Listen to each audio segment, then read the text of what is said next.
اور جو شخص اللہ کی طرف بلانے والے کی بات قبول نہ کرے گا تو وہ زمین میں اللہ کو عاجز نہیں کر سکے گا اور نہ اس کے سوا اس کے حمایتی ہوں گے۔ یہ لوگ کھلی گمراہی میں ہیں۔ کیا انہوں نے نہیں سمجھا کہ جس اللہ نے آسمانوں اور زمین کو پیدا کیا اور وہ ان کے پیدا کرنے سے تھکا نہیں، وہ اس بات پر بھی قادر ہے کہ مردوں کو زندہ کر دے؟ ہاں، کیوں نہیں، وہ ہر چیز پر قادر ہے۔ اور جس روز انکار کرنے والے آگ کے سامنے کیے جائیں گے تو ان سے پوچھا جائے گا کیا یہ حق نہیں ہے؟ تو کہیں گے کیوں نہیں، ہمارے پروردگار کی قسم یہ حق ہے۔ اللہ فرمائے گا کہ تم جو دنیا میں کفر کیا کرتے تھے تو اب اس کی وجہ سے عذاب کے مزے چکھو۔ پس اے نبی، جس طرح اور عالی ہمت پیغمبر صبر کرتے رہے ہیں اسی طرح تم بھی صبر کرو اور ان کے لیے عذاب جلدی نہ مانگو۔ جس دن یہ اس چیز کو دیکھیں گے جس کا ان سے وعدہ کیا جاتا ہے تو یہ خیال کریں گے کہ گویا دنیا میں رہے ہی نہ تھے، مگر جو لوگ اللہ کی کتاب پڑھتے اور نماز کی پابندی کرتے ہیں اور جو کچھ ہم نے ان کو دیا ہے اس میں سے پوشیدہ اور ظاہر خرچ کرتے ہیں، وہ اس تجارت کے فائدے کے امیدوار ہیں جو کبھی تباہ نہیں ہوگی، کیونکہ اللہ ان کو پورا پورا بدلہ دے گا اور اپنے فضل سے کچھ زیادہ بھی دے گا۔ وہ تو بخشنے والا ہے، قدردان ہے۔ اور یہ کتاب جو ہم نے تمہاری طرف بھیجی ہے برحق ہے اور ان کتابوں کی تصدیق کرتی ہے جو اس سے پہلے کی ہے۔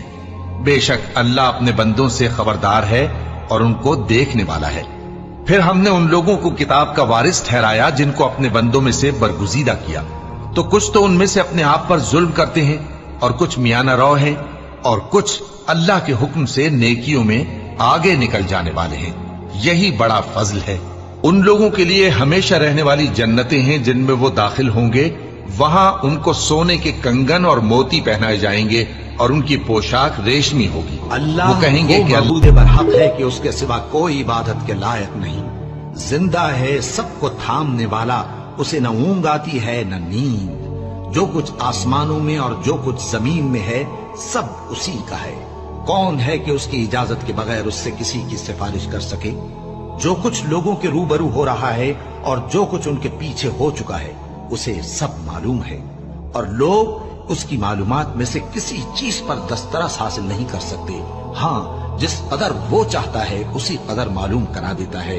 اس کی بادشاہی اور علم آسمان اور زمین سب پر حاوی ہے اور اسے ان کی حفاظت کچھ بھی دشوار نہیں۔ وہ بڑا عالی رتبہ ہے، جلیل القدر ہے۔ دین اسلام میں کوئی زبردستی نہیں ہے۔ ہدایت صاف طور پر ظاہر اور گمراہی سے الگ ہو چکی ہے۔ تو جو شخص بتوں سے اعتقاد نہ رکھے اور اللہ پر ایمان لائے، اس نے ایسی مضبوط صبح کو قرآن پڑھا کرو، کیونکہ صبح کے وقت قرآن کا پڑھنا فرشتوں کی حاضری کا موقع ہوتا ہے۔ اور بعض حصہ شب میں بیدار ہوا کرو اور تہجد کی نماز پڑھا کرو۔ یہ شب خیزی تمہارے لیے ایک اضافی عمل ہے۔ امید ہے کہ اللہ تم کو مقام محمود پر فائز فرمائے۔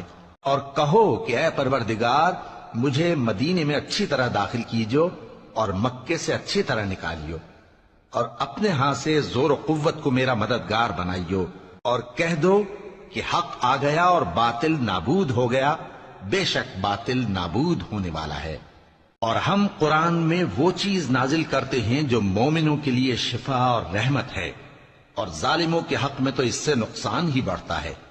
اور جب ہم انسان کو نعمت بخشتے ہیں تو روح گرداں ہو جاتا ہے اور پہلو پھیر لیتا ہے، اور جب اسے سختی پہنچتی ہے تو نا امید ہو جاتا ہے۔ مشرکو، جن کو تم اللہ کے سوا پکارتے ہو تمہاری طرح کے بندے ہی ہیں، اچھا تم ان کو پکارو، اگر سچے ہو تو چاہیے کہ وہ تم کو جواب بھی دے۔